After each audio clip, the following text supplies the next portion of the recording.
अस्सलाम वालेकुम नाज़रीन, OPD ऑनलाइन में खुश आमदीद। नाज़रीन, औलाद एक नेमत है और जो इस नेमत से महरूम है वही इसकी तकलीफ़ का अंदाज़ा कर सकते हैं कि क्या इसकी तकलीफ़ होती है औलाद का ना होना। अमूमन 70 to 80% अगर हम कॉजेज़ की बात करें यानी वजूहात की बात करें तो वो अनएक्सप्लेन्ड हैं, यानी उनकी कोई बज़ाहिर वजह नज़र नहीं आती। लेकिन बाकी जो रिमेनिंग अगर हम कहें 15 to 20% या कभी कभार इससे भी ज़्यादा वजूहात मौजूद हो सकती हैं, चाहे मेल में हो या फ़ीमेल में हो। दोनों की किसी भी वजह की बुनियाद पर जो है वो बेऔलादी सबब बन सकती है। आज हम इंशाल्लाह इनफर्टिलिटी के हवाले से ही इस मौजू पे ही बात करेंगे डिटेल में कि क्या वजूहात होती हैं और इससे कैसे दूर किया जा सकता है, कौन कौन से टेस्ट करवाए जा सकते हैं वगैरह। इन तमाम चीज़ों पे बात करने के लिए हमारे साथ मौजूद हैं डॉक्टर सहर फातिमा। अस्सलाम वालेकुम डॉक्टर सहर, कैसी हैं आप? डॉक्टर सहर Fatima she is a gynaecologist और कंसल्टेंट हैं, कैंसर सर्जन हैं, इसके अलावा इनफर्टिलिटी स्पेशलिस्ट भी हैं। डॉक्टर साहब, पहले मेरा सवाल यही होगा कि जब हम इनफर्टिलिटी की बात करते हैं यानी वो पेरेंट्स जिनमें औलाद नहीं है तो उसकी अमूमन वजूहात क्या होती हैं? डॉक्टर साहब, जैसे आपने कहा मेजॉरिटी तो हम अनएक्सप्लेन लेंगे, यानी मेजॉरिटी में कोई वजह नहीं होती, बस प्रेगनेंसी खुद नहीं हो रही होती। फिर जो हमारे पास 30 से 20% लोग होते हैं उनमें ख़वातीन में डिफरेंट प्रॉब्लम्स हो सकती हैं, यानी उनकी मेंस्ट्रुअल रिलेटेड प्रॉब्लम है, हार्मोनल प्रॉब्लम्स हो सकती हैं, कोई और मेडिकल प्रॉब्लम होती है, जैसे कुछ ब्लड प्रेशर के पेशेंट होते हैं, शुगर के, थायराइड के पेशेंट होते हैं। वज़न से ताल्लुक़ भी हो सकता है, बहुत ज़्यादा ओबीस हैं या बहुत ज़्यादा अंडरवेट हैं, न्यूट्रिशन प्रॉपर नहीं है, स्ट्रेस ज़्यादा लेते हैं या कोई और मेडिकेशंस ले रहे हों, तो ये सारी वजूहात हो सकती हैं इनफर्टिलिटी की। अच्छा, अमूमन ये जो इनफर्टिलिटी पीरियड की हम बात करते हैं, एक ड्यूरेशन, तो कोई ख़ास एज ग्रुप है जिसमें ज़्यादा नंबर ऑफ़ केसेस देखने में आते हैं इनफर्टिलिटी? देखिए, एक एज ग्रुप की अगर हम बात करें, ऑफ कोर्स हम कहते हैं जो एडवांस मैटरनल एज है आफ्टर 35 और इसके बाद जो लेट मैरिजेस की जहाँ हम बात करते हैं वहाँ हो सकता है कि ये इनफर्टिलिटी की प्रॉब्लम हो। मगर यहाँ पे मैं एक्सप्लेन करना चाहूँगी कि ज़रूरी नहीं है कि अगर आप 35 या अबव या 40 हैं तो आप गिव अप कर दें। आप देख रहे होते हैं कि हर बॉडी स्ट्रक्चर औरत का डिफरेंट होता है। कुछ औरतें एक्सट्रीम ऑफ एज तक भी प्रेगनेंसी कर रही होती हैं और नॉर्मल जा रही होती हैं, कुछ अंडर एज भी होती हैं। हम 20 ईयर्स की और फीमेल्स को भी देख रहे होते हैं कि 18 साल में शादी हुई है, 20-25 साल हो गए हैं और प्रेगनेंसी नहीं हो रही। तो कोई स्पेसिफिक एज ग्रुप तो नहीं है, लेकिन जहाँ एडवांस मैटरनल एज आता है वहाँ हम थोड़ी जल्दी करते हैं कि अगर प्रेगनेंसी के लिए वो आ रही है तो हम जल्दी ट्रीटमेंट स्टार्ट करते हैं। मोटो ये होता है कि यंग एज में वो अपने एक बच्चा डिलीवर करा लें। ठीक हो गया। अच्छा, अनफॉर्चुनेटली हमारे यहाँ जब भी कभी जैसे मैरिड शादी के बाद जो है औलाद ना हो रही हो तो अमूमन 80 to 90% जहन जो फीमेल की तरफ जाता है कि जी फीमेल में ही कोई प्रॉब्लम है, खुदा ना खास्ता, चाहे वो ओवेरियन सिस्ट हो या कोई और ऐसी बीमारी हो। अमूमन मेल्स जो हैं वो इसमें निगलेक्ट कर दिए जाते हैं या उनको इसमें कसूरवार तो नहीं कहूँगा, लेकिन ये कि उनकी इन्वॉल्वमेंट कम समझी जाती है। आप इसको किस तरह देखती हैं? एग्जैक्टली बिल्कुल आपने सही कहा। देखिए, इनफर्टिलिटी जो क्लिनिक्स होते हैं, यानी जो बेऔलादगी के जो क्लिनिक होते हैं, उसके बाहर हमने बराबर लिखा होता है कि the couple has to come. तो प्रॉब्लम ये होती है, एक प्रॉब्लम कपल की है, एक वाइफ की नहीं है। सेकेंडली देखिए, प्रॉब्लम किसी में भी हो सकती है, मेल में भी हो सकती है, फीमेल में भी हो सकती है, और मेजॉरिटी प्रॉब्लम ट्रीटेबल होती है, यानी वो इलाज से सही हो सकती है। तो एक तो ये ईगो प्रॉब्लम की बात नहीं है कि आपने नहीं आना है, इलाज नहीं कराना। सेकेंडली देखिए, जिस तरह हम फीमेल के फैक्टर्स बता रहे हैं, इस तरह मेल में भी फैक्टर हैं। बिल्कुल, एज़ोस्पर्मिया है या उनकी अपनी ओलिगोस्पर्मिया, स्पर्म काउंट और उसकी कोई ना कोई वजह होती है, कोई मेडिकल डिसऑर्डर हो सकता है या कोई और वजह हो सकती है जिससे मेल इनफर्टाइल हो रहा है।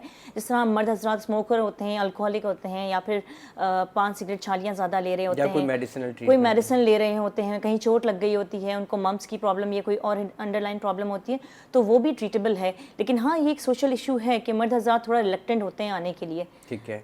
अच्छा, अमूमन ये भी देखा गया है कि अर्ली मैरिजेस जहाँ यानी यंग एज के अंदर जब मैरिजेस होती हैं तो आप प्लानिंग की तरफ जाते हैं कि जी अभी इनिशियल 5 ईयर्स तक जो है वो आप नहीं चाहते कि जी कोई बेबी हो।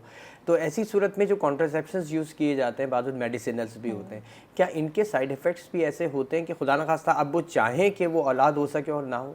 देखिए, होता है, बहुत सारे कॉन्ट्रासेप्टिव हैं जो डिले कर देते हैं। मैं ये नहीं कहूँगी कि इनफर्टाइल कर देते हैं, मगर थोड़ा फर्टिलिटी डिले कर देते हैं, यानी जब आप प्रेग्नेंट होना चाहें आप हो नहीं पाती हैं उस वक्त। इसमें सबसे ज़्यादा इंपॉर्टेंट तो हम कहते हैं जो इंजेक्टेबल होते हैं, जो इंजेक्शन की फॉर्म में हार्मोन्स ले रहे होते हैं, क्योंकि वो ज़्यादा क्वांटिटी एक दफ़ा में बॉडी में चली जाती है, तो वो साइकिल इरेगुलर कर देते हैं और जब वो फर्टिलिटी प्लान करते हैं तो प्रॉब्लम हो सकती है।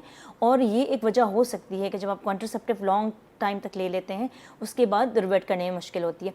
लेकिन अगेन ऐसा नहीं है कि आप कॉन्ट्रासेप्टिव इस डर से ले ही नहीं, लेकिन जो सेफ़ कॉन्ट्रासेप्टिव हैं, जैसे इंजेक्शन के मुकाबले में टैबलेट सेफ़ हैं, तो अगर आप वो प्रेफर कर लें तो इट्स बेटर। IUCDs हैं दूसरे, वो आप दे सकते हैं। एक कॉलर हमारे साथ मौजूद है। अस्सलाम वालेकुम।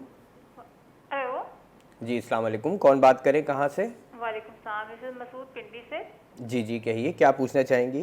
जी मेरे मैन से ये सवाल है कि डिसऑर्डर्ड प्रोलिफरेटिव इंडोमेट्रियम क्या वो कॉज है इनफर्टिलिटी की, और क्या ट्रीटमेंट है फिर उसका? Sorry? जी दोबारा प्लीज़ सवाल रिपीट कीजिएगा, थोड़ा स्लोली बोल के। डिसऑर्डर्ड प्रोलिफरेटिव इंडोमेट्रियम जो है ये Okay. क्या है, और क्या ये भी कॉज है इनफर्टिलिटी की, और ट्रीटमेंट क्या है इसका, कॉजेज क्या है इसके होने की? जी डॉक्टर ठीक साहब। है। जो प्रोलिफरेटिव इंडोमेट्रियम कह रही हैं, एक तो ज़रूरी नहीं है कि अगर प्रोलिफरेटिव इंडोमेट्रियम का लफ्ज़ यूज़ किया जा रहा है इसका मतलब है कि हर दफ़ा ही इनफर्टिलिटी करा रहा है। देखिए इसका मसला ये है कि आपके मेंसेस थोड़े बहुत इरेगुलर हो सकते हैं, जिसकी प्रॉब्लम जिस तरह हमने कहा स्ट्रक्चरल भी हो सकती है, हार्मोनल भी, यानी यूट्रस ओवरी में कोई रीजनल प्रॉब्लम है या फिर हार्मोन्स प्रॉब्लम है। अब प्रोलिफरेटिव इंडोमेट्रियम दोनों वजहों से होता है। कभी कभी ये होता है कि हार्मोन्स की डिसबैलेंस की वजह से इंडोमेट्रियम ज़्यादा प्रोलिफरेट कर रहा होता है, और कभी कभी ये भी होता है कि उसमें स्ट्रक्चर अबनॉर्मलिटी होती है।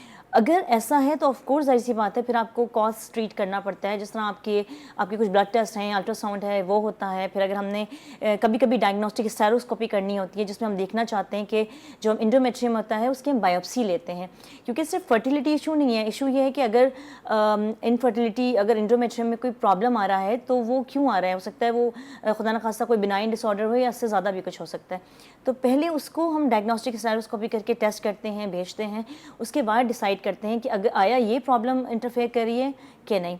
सेकेंडली अगर ऐसा होता है तो हम यूजुअली मेडिकल ट्रीटमेंट से पहले इस प्रॉब्लम को ठीक करते हैं, और उसके बाद या तो आपको प्रेगनेंसी खुद हो जाती है या फिर हम मेडिकल ट्रीटमेंट से प्रेगनेंसी की तरफ जाते हैं।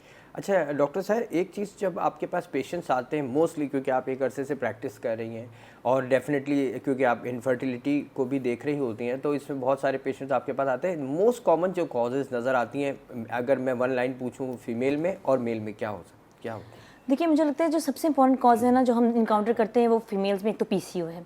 सेकेंडली मेल में जो हम देखते हैं वो एडिक्शंस हैं, स्मोकिंग, सिगरेट, छालियाँ, इवन गुटखा। बहुत पेशेंट्स आते हैं जो गुटखा बहुत ज़्यादा ले रहे होते हैं। तो फीमेल में जो मेल हम प्रॉब्लम देखते हैं PCO होती है, लेकिन अगेन मेल हो या फीमेल, हार्मोनल प्रॉब्लम दोनों में कॉमन कॉज है। सबसे कॉमन कॉज अगर हम कहें तो शायद हार्मोनल प्रॉब्लम है दोनों का, जो इनफर्टिलिटी करवा रहा होता है। बिल्कुल। एक कॉलर हमारे साथ और मौजूद है। अस्सलाम वालेकुम। वालेकुम अस्सलाम। जी कौन बात करें, कहाँ से?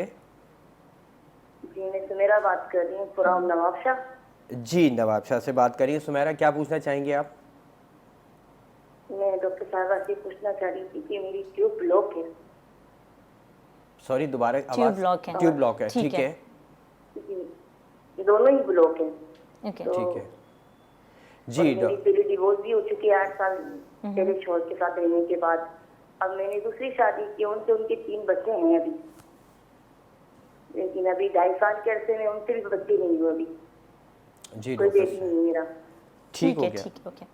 देखिए जहाँ तक ब्लॉकेज ट्यूब की बात है, एक इंपॉर्टेंट चीज़ है कि आपने ब्लॉक ट्यूब डायग्नोस कैसे किया है। कभी कभी हम एक्सरे कराते हैं जिसको हम कहते हैं स्टेरो, उससे बहुत दफ़ा होता है कि मिस डायग्नोसिस जाती है, ट्यूब ब्लॉक नहीं होते, स्पेज़म में चले जाते हैं। तो डायग्नोसिस के लिए लेप्रोस्कोपी गोल्ड स्टैंडर्ड है फॉर ट्यूबल ब्लॉकेज, जिसमें हम देखते हैं कि वाकई दोनों ट्यूब ब्लॉक हैं। देखिए 2 चीज़ें हो सकती हैं। एक तो जब ट्यूबल ब्लॉकेज की बारी आती है तो हम IVF पे जाते हैं, जिसको हम कहते हैं टेस्ट ट्यूब बेबी।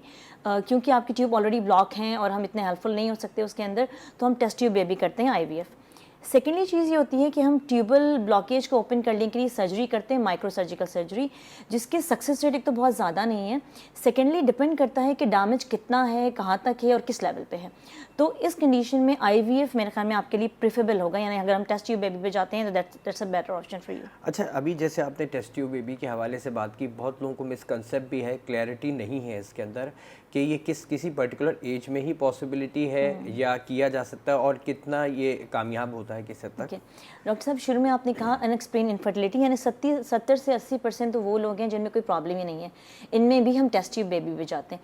अच्छा, टेस्ट ट्यूब बेबी के भी लेवल्स हैं। हर टेस्ट ट्यूब बेबी का मतलब हमारे पास एक IUI आता है, वो फेल हो जाता है, फिर हम IVF पे जाते हैं, फिर उसके बाद हम XC पे जाते हैं, ये डिफरेंट लेवल्स हैं।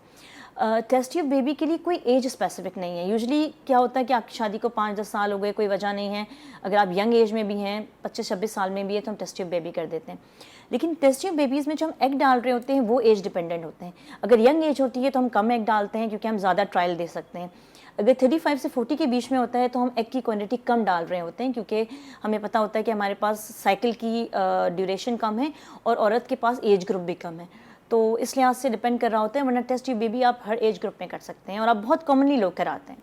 अच्छा, इनफर्टिलिटी की अगर हम इंसिडेंस या प्रिवलेंस की बात करें तो कंपैरेटिवली 20 साल पहले के मुकाबले, 20-25 साल के मुकाबले अभी इसकी फ्रीक्वेंसी बढ़ी है या आप क्या समझती हैं इसको? एग्जैक्टली बढ़ी है।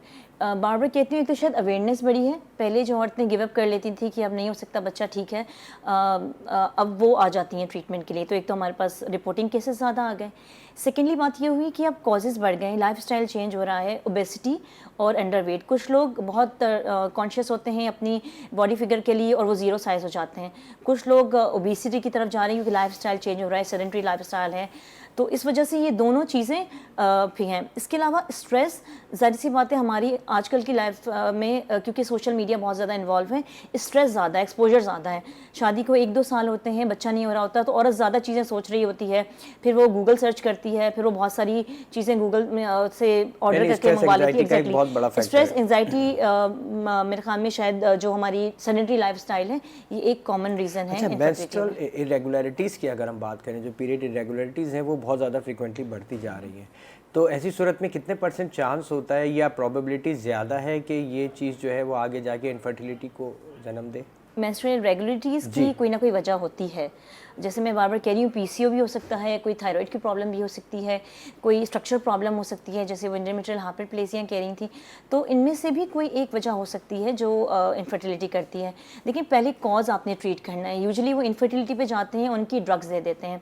ड्रग्स हम एक ड्यूरेशन से ज़्यादा नहीं दे सकते क्योंकि इनफर्टिलिटी ड्रग्स की भी कुछ साइड इफ़ेक्ट्स हैं। तो अगर आप वो 6 महीने तक की ट्रीटमेंट ले चुकी होती हैं और आपकी प्रॉब्लम ही आपने सही नहीं की तो वो दवाएं ज़ाया जाती हैं। तो पहले आपने कॉज ट्रीट करना है। मेंस्ट्रुअल प्रॉब्लम है या हार्मोनल प्रॉब्लम है, पहले उसको करेक्ट करना है। फिर सेकेंड स्टेप है जब आप इनफर्टिलिटी के इलाज पे जाएंगे। अच्छा, इसका ड्यूरेशन जो है वो सॉरी ड्यूरेशन यानी महीनों, 6 महीने, साल तक भी चलता है आप जो इसका ट्रीटमेंट? एग्जैक्टली, यूजुअली हम 6 महीने का एक ड्यूरेशन देते हैं जिसमें क्योंकि ये भी दवाएं हैं जो ओव्यूलेशन इंडक्शन करा रही हैं, डायरेक्टली ओवरी पे काम कर रही हैं। तो हम यूजुअली 6 महीने की ट्रीटमेंट मेडिकल देते हैं और उसके बाद फिर हम वेट एंड सी पे जाते हैं। और इसमें तो इनफर्टिलिटी में सबसे ज़्यादा आपने सब्र ही करना है, यानी ट्रीटमेंट भी सब्र के साथ लेनी है और वेट भी करना है थोड़ी ड्यूरेशन। ठीक है, वेट एंड वॉच वाली बात होती है। डॉक्टर साहब, आपका बहुत बहुत शुक्रिया। एक्चुअली प्रोग्राम का वक्त महदूद है और टॉपिक बहुत इंपॉर्टेंट है। मैं चाहूँगा नेक्स्ट वीक भी इंशाल्लाह हम इस चीज़ को कंटिन्यू रखें।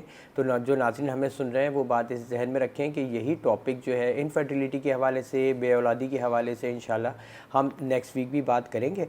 और जहाँ तक जो चीज़ें बताई उसमें एंग्जाइटी और स्ट्रेस फैक्टर जो है उसको बहुत ही मद्देनज़र रखने की ज़रूरत है। इंपॉर्टेंट है कि स्ट्रेस और एंग्जाइटी का शिकार ना हो। अब ट्रीटमेंट एडवांस होता जा रहा है और उसके ट्रीटमेंट्स भी अवेलेबल हैं।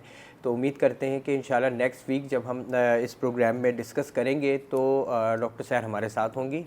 तब तक के लिए इजाज़त दीजिए। अल्लाह निगहबान।